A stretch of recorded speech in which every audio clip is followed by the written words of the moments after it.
tell us a little bit more about this crackdown. What measures exactly are going to be put in place? Yeah, good morning, Belle. Well, the Prime Minister yesterday said that against ultra-violence, the only answer is ultra-toughness.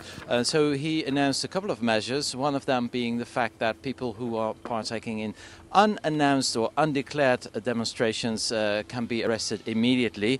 Another one of his ideas is to introduce some kind of register for people known to use violence during demonstrations, and he used the example of hooliganism.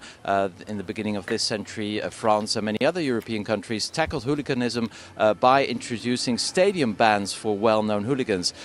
Edouard Philippe, the Prime Minister, wants something similar now for people who are violent during demonstrations.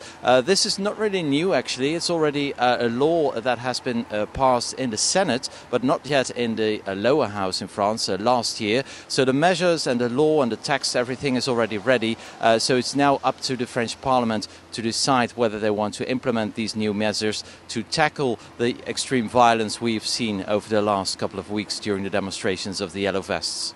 And Stefan, why do you think the government's waited until now to suggest these measures?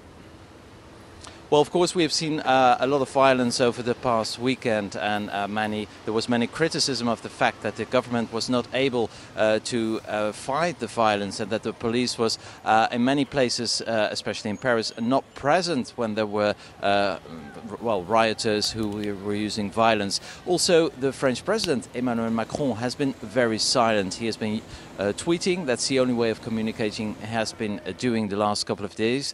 So there was a lot of pressure on the government to say something, to show that they were taking actions. And also, of course, there's a new weekend of protests announced by the Yellow Vest this Saturday. And in Paris alone, there will be 5,000 police officers on the streets. They will use new tactics again to fight or to react to the violent rioters. And so 5,000 police officers in the streets of Paris and over 80,000 in the rest of France. So the French government is preparing for yet another weekend of severe incidents coming up this Saturday.